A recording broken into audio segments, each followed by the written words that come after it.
ಏನಮ್ಮ ಹೇಳ್ದ ಕಾವ್ಯ? ಮೀಟ್ರು ಬೇಕಾ? ಮೀಟ್ರು ಬಗ್ಗೆ ನೀನು ಆಕ್ಚುಲಿ ರಕ್ಷಿತಾಗೆ ಅವಳ ಬಗ್ಗೆ ಕೇಳ್ತಾ ಇದೀಯ ಅಲ್ವಾ? ಮೀಟ್ರು ಬೇಕು ನನ್ ಮಾತುಗಳನ್ನ ಕೇಳೋಕೆ. ಯಾಕೆ ನನ್ ಮಾತುಗಳನ್ನ ಕೇಳೋಕೆ ನಿನ್ಗೆ ಮೀಟ್ರ್ ಇಲ್ವಾ? ಬಿಡವ, ಗೊತ್ತು ನಮ್ಗೆ, ಬಿಡು ಆಯ್ತಾ. ನೀನು ಯಾವ ರೀತಿ ಗಿಲ್ಲಿಯನ್ನ ಉಪಯೋಗಿಸಿಕೊಂಡು ಇಲ್ಲಿವರೆಗೂ ಯಾವ ರೀತಿ ಇದ್ದೀಯಾ ಆಯ್ತಾ. ನಿನಗೆ ಬಿಗ್ ಬಾಸ್ ಮನೆಯಲ್ಲಿ ಇದುವರೆಗೂ ಏನು 60 ದಿನಗಳು ಕಳೆದಿದೆಯೋ, 60 ದಿನಗಳ ಮೇಲೂ ಕೂಡ ಇರಬೇಕಾದ್ರೆ ಕಾರಣ ಗಿಲ್ಲಿ. ಆದ್ರೆ ಗಿಲ್ಲಿಯನ್ನ ನೀನು ಯಾವ ಟೈಮ್ ನಲ್ಲಿ ಒದ್ದಿದ್ಯಾ ಅಲ್ವಾ ಅದನ್ನ ಮಾಡಿದ್ಯಾ ನೀನು. ಅದಲ್ಲದೆ ಅವ್ನಿಗೆ ಯಾವ ರೀತಿಯ ನೋವುಗಳನ್ನ ಕೊಟ್ಟಿದ್ಯಾ ಎಲ್ಲವನ್ನು ಕೂಡ ನಾವು ನೋಡಿದೀವಿ. ಗಿಲ್ಲಿ ನಿನಗ್ ಬೇಕಾಗಿರೋದು ಓನ್ಲಿ ನೀನು ಗೆಲ್ಲೋಕೆ ಮಾತ್ರ ಅವನು ಸ್ಟ್ರಾಟರ್ಜಿ ಆಗಿ ಉಪಯೋಗಿಸ್ಕೊತಾ ಇದೀಯಾ. ಅದು ಇಲ್ಲಿ ಯಾರು ಗೊತ್ತಿಲ್ಲದೆ ಇರ್ತಕ್ಕಂಥ ಅಮಾಯಕರಿಲ್ಲ, ಯಾರು ದಡ್ರಿಲ್ಲ ಆಯ್ತಾ. ಆಕ್ಚುಲಿ ಆ ಜಾಹ್ನವಿಯನ್ನ ಕಳಿಸೋ ಬದಲು ನಿನ್ನನ್ನ ಈ ವಾರ ಕಳಿಸಿದ್ರೆ ಚೆನ್ನಾಗಿರ್ತಿತ್ತು. ನೀನು ಯಾಕೆ ಈ ಮಟ್ಟಿಗೆ ರೋಚಿಕೆ ಎದ್ದಿದ್ಯಾ ಅಂತ ನಮ್ಗೆಲ್ರಿಗೂ ಕೂಡ ಚೆನ್ನಾಗಿ ಗೊತ್ತು. ಯಾಕೆಂದ್ರೆ ಯಾವುದೇ ಕಾರಣಕ್ಕೂ ಅಶ್ವಿನಿ ಗೌಡ ಅವ್ರ ಜೊತೆ ಇರ್ತಕ್ಕಂಥ ಜಾಹ್ನವಿ ಹೊರಗಡೆ ಹೋಗಲ್ಲ ಬಿಗ್ ಬಾಸ್ ಮನೆಯಿಂದ ಅಂತ ತುಂಬಾ ಜನ ತಿಳ್ಕೊಂಡಿದ್ರು, ತುಂಬಾ ಜನ ಅನ್ಕೊಂಡಿದ್ರು. ಆದ್ರೆ ನೋಡ್ದ ಜನಗಳು ಓಟ್ಗಳನ್ನ ಯಾವ ರೀತಿ ಮಾಡಿದ್ರು ಅಂತ ಜಾಹ್ನವಿಯನ್ನ ಕಳಿಸ್ಬಿಟ್ರು. ಇನ್ನು ಇದೇ ಅವಳ ರೀತಿನೇ ನಾನು ಗಿಲ್ಲಿಯ ಬಾಲವನ್ನ ಹಿಡ್ಕೊಂಡು ಇಲ್ಲಿವರೆಗೂ ಬಂದಿದ್ದೀನಿ, ನನ್ನನ್ನು ಕಳಿಸ್ಬಿಡ್ತಾರೆ ಅಂತ ಇವಾಗ ಏನು ರಕ್ಷಿತಾ ಶೆಟ್ಟಿ ಮೇಲೆ ರೊಚ್ಚಿಗೆದ್ದಿದ್ಯಾ ಗೊತ್ತಾಗಲ್ವಾ? ಇಲ್ಲಿ ಯಾರ ದಡ್ಡರು ಇದ್ದಾರ ಅಥವಾ ಮೂರ್ಖರಿದ್ದಾರೋ? ಬಂದೇ ಬಿಡ್ತು ಕಣವ, ನಿನ್ಗೂ ಬಂದೇ ಬಿಡ್ತು. ಮುಂದಿನ ವಾರಗಳಲ್ಲಿ ನೀನು ಕೂಡ ಬಿಗ್ ಬಾಸ್ ಮನೆಯಿಂದ ಹೊರಗಡೆ ಹೋಗ್ತೀಯ. ಜನ ವೋಟ್ ಮಾಡಲ್ಲ.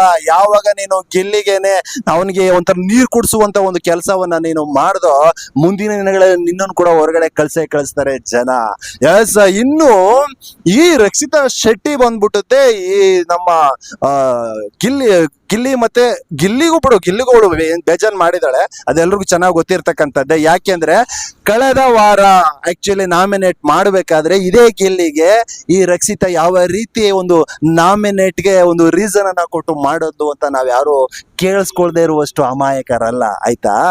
ಜಾಹ್ನವಿ ಅವರು ಆಕ್ಚುಲಿ ಅಭಿರುಚಿ ಬಗ್ಗೆ ಇವನು ಅಭಿರುಚಿನ ಕೆಡ್ತಾ ಕಾಣ್ತಾ ಇದ್ದಾನೆ, ಅದೇ ಒಂದು ಬೇರೆ ಒಂದು ಪ್ರೋಗ್ರಾಮ್ ಅನ್ನ ದೊಡ್ಡ ಮಟ್ಟದಲ್ಲಿ ಕಾಣ್ತಾ ಇದ್ದಾನೆ ಅಂದ್ಬಿಟ್ಟು ನಾಮಿನೇಟ್ ಮಾಡಿದ್ರೆ ಅದನ್ನ ಕೇಳಿಸ್ಕೊಂಡು ಆಕ್ಚುಲಿ ನಮ್ಮ ತಲೆಯಲ್ಲಿ ಬೇರೆಯವ್ರಿಗೂ ಇದ್ದದ್ದು ಗೊತ್ತುಂಟಾ.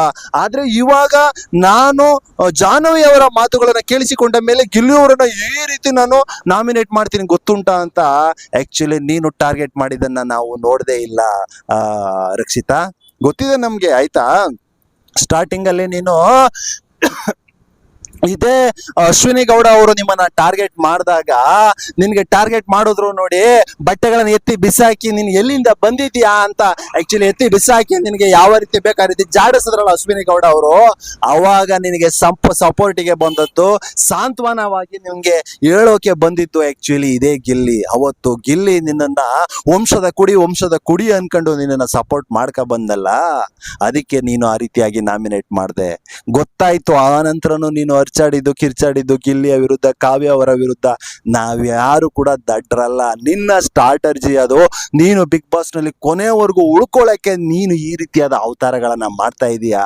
ಆದ್ರೆ ಜನ ನೋಡ್ತಾ ಇರ್ತಕ್ಕಂಥವ್ರು ಯಾರು ಮೂರ್ಖರಲ್ಲ, ಯಾರು ದಡ್ಡರಲ್ಲ ರಕ್ಷಿತಾ.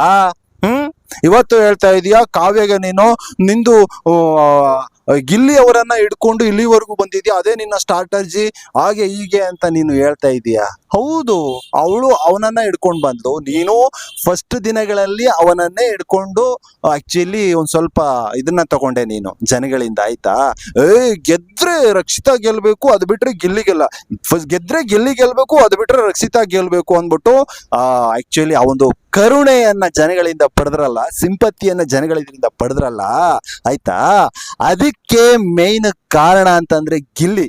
ನೀನು ಇದುವರೆಗೂ ಇರ್ಬೇಕಾದ್ರೆ ರಕ್ಷಿತಾ ಇನ್ನೊಂದು ಕಾರಣ ಗಿಲ್ಲಿ, ಅದನ್ನ ಮರ್ತಿದೀಯ ನೀನು. ಎಸ್, ಯಾರು ಮೂರ್ಖರಲ್ಲ ಇಲ್ಲಿ ನೋಡ್ತಾ ಇರ್ತಕ್ಕಂಥದ್ದು ಜನ, ಬಿಗ್ ಬಾಸ್ ಅನ್ನ ನೋಡ್ತಾ ಇರ್ತಕ್ಕಂಥದ್ದು ಮೂರ್ಖರನ್ನಾಗಿ ಕಾವ್ಯ ಆಗಿರ್ಬಹುದು, ಇದೇ ರಕ್ಷಿತಾ ಆಗಿರ್ಬಹುದು, ನೀವು ಮೂರ್ಖರನ್ನಾಗಿ ಮಾಡಬೇಡಿ.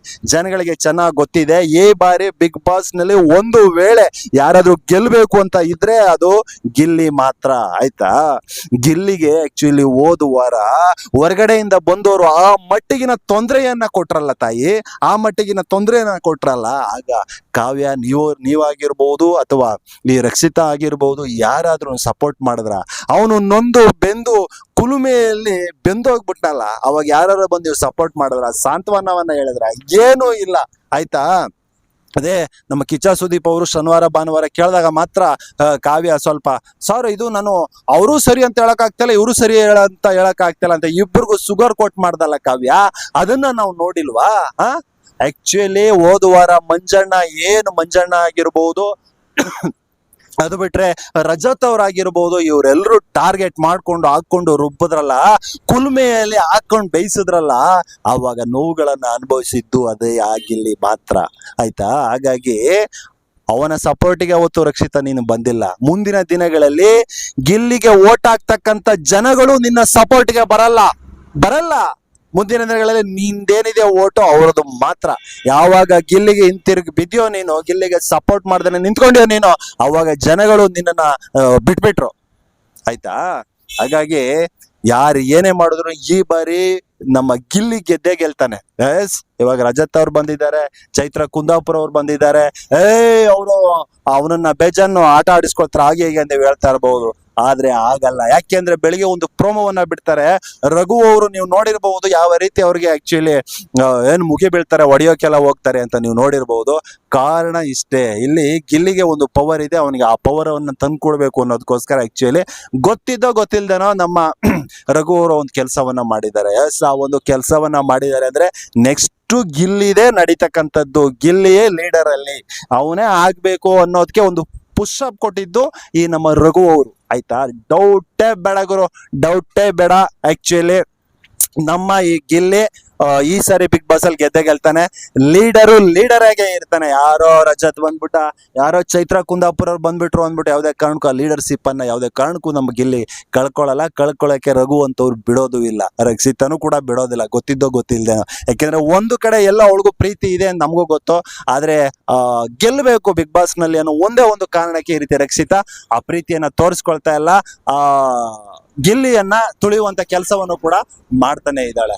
ಎಸ್, ಇದು ನೀವು ನೋಡಿರ್ಬೋದು. ನಮ್ಗೆ ಅನಿಸ್ಬಿಡುತ್ತೆ ಬಿಡಪ್ಪ ಏನೇನಾಗ್ಬಿಡುತ್ತೋ, ಯಾಕೆಂದ್ರೆ ಈ ಬಾರಿ ರಜತ್ ಬಂದ್ಬಿಟ್ಟಿದ್ದಾನೆ, ಆಮೇಲೆ ಚೈತ್ರ ಕುಂದಾಪುರ ಅವ್ರು ಚೈತ್ರ ಕುಂದಾಪುರ ಅವರು ರಜತ್ ಅವರು ಗಿಲ್ಲಿಯನ್ನ ಕಟ್ಟಾಕಕ್ಕಾಗತ್ತಾ? ಯಾಕೆ ಅಂದ್ರೆ ಕಳೆದ ಬಾರಿ ಅಂತ ಹನುಮಂತು ನಮ್ಮ ಗಿಲ್ಲಿಗಿಂತ ಇನ್ನೂ ಮಾತೇ ಆಡ್ತಿರ್ಲಿಲ್ಲ, ಅಂತವನನ್ನೇ ಏನು ಮಾಡಕ್ಕಾಗ್ಲಿಲ್ಲ ಅಲ್ವಾ? ಹನುಮಂತ್ಗೆ ಬೇರೆ ಒಂದು ಇದಿತ್ತು ಬಿಡಿ, ಆದ್ರೆ ಅವನದೇ ಆದ ಒಂದು ವ್ಯಕ್ತಿತ್ವ ಇತ್ತು. ಆದ್ರೆ ಇಲ್ಲಿ ಮಾತುಗಾರ ಮಲ್ಲಣ್ಣ ಅಂತ ಕರ್ಸ್ಕೊಂಡಿರ್ತಕ್ಕಂಥದ್ದು ಇದೇ ಗಿಲ್ಲಿ. ಆಯ್ತಾ? ಇಂಥ ಗಿಲ್ಲಿಯ ಮಾತುಗಾರ ಮಲ್ಲಣ್ಣ ಗಿಲ್ಲಿಯನ್ನ ಕಟ್ಟಾಕೋಕೆ ಇವ್ರ ಕೈಲಿ ಆಗತ್ತಾ? ತುಂಬಾ ಜನ ಹೇಳ್ತಾ ಇದಾರೆ ಇನ್ನು ನಡೆಯಲ್ಲ ಬಿಡುಗರು. ಒಂದ್ ಕಡೆ ಅಶ್ವಿನಿ ಗೌಡ ಅವರು ಇದ್ದಾರೆ, ಇನ್ನೊಂದ್ ಕಡೆ ರಕ್ಷಿತಾ ರೋಚ್ ಗೆದ್ದಿದ್ದಾಳೆ, ಇನ್ನೊಂದ್ ಕಡೆ ಧನುಷು ಕೂಡ ಗಿಲ್ಲಿಗೆ ವಿರೋಧಿ ತರ ಇದ್ದಾನೆ. ಆಯ್ತಾ?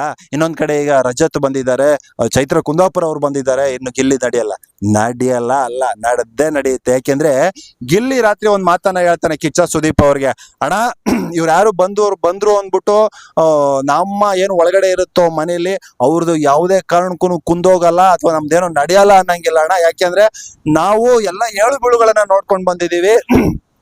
ಹಿಂದೆ ಇದೇ ರೀತಿ 3 ಜನ ಬಂದ್ರು, ರಘು ಅವ್ರು ಬಂದ್ರು, ಸೂರಜ್ ಅವ್ರು ಬಂದ್ರು, ಮತ್ತೆ ಇನ್ನೊಬ್ರು ರಿಷಾ ಅವ್ರು ಬಂದ್ರು. ಅವಾಗ್ಲೂ ಕೂಡ ಅನ್ಕೋಬಿಟ್ಟಿದ್ವಿ ಇವರೆಲ್ಲ ಹೊರಗಡೆಯಿಂದ ನೋಡ್ಕೊಂಡ್ ಬಂದಿದ್ದಾರೆ, ನಮ್ಮನ್ನ ಮೇಯಿಸ್ತಾರೆ ಹಾಗೆ ಹೀಗೆ ಅಂತ ನಾವೆಲ್ಲ ಅನ್ಕೋಬಿಟ್ಟಿದ್ವಿ ಅಣ್ಣ. ಆದ್ರೆ ಅವ್ರದ್ದು ಏನೂ ನಡೆದಿಲ್ಲ ಅಣ್ಣ. ಅವ್ರ ಆಟ ಆಡ್ತಾ ಇದ್ರು, ನಮ್ದು ನಾವ್ ಆಟ ಆಡ್ತಾ ಇದ್ವಿ. ಹಾಗಾಗಿ ನಮ್ಮ ಆಟವನ್ನ ನಾವು ಆಡ್ತಾ ಇದೀವಿ. ಅವಾಗ್ಲೂ ಆಡ್ತಾ ಇದ್ವಿ, ಇವಾಗ ಇವ್ರೇನೋ ಇಬ್ಬರು ಬಂದಿದ್ದಾರೆ, ಇವಾಗ್ಲೂ ಕೂಡ ನಮ್ಮ ಆಟವನ್ನ ಆಡ್ತೀವಿ. ಹಾಗಾಗಿ ನಮ್ಮ ಆಟವನ್ನ ಮಾಡಿ ಗೆಲ್ತೀವಿ ಅನ್ನೋದು ಗಿಲ್ಲಿಯ ಒಂದು ಭರವಸೆ. ಎಸ್, ಯಾವುದೇ ಕಾರಣಕ್ಕೂ ಡೌಟ್ ಬೇಡ, ಗಿಲ್ಲಿ ಪಕ್ಕ ಗೆಲ್ತಾನೆ ಗುರು. ಜನ ಹೊರಗಡೆನು ಅದನ್ನೇ ಹೇಳ್ತಾ ಇದ್ದಾರೆ, ನಾನು ಕೂಡ ಆಟೋ ಡ್ರೈವರ್ ಆಗಿ ನಾನು ಕೂಡ ಅದನ್ನೇ ಹೇಳ್ತಾ ಇದ್ದೀನಿ. ಎಸ್.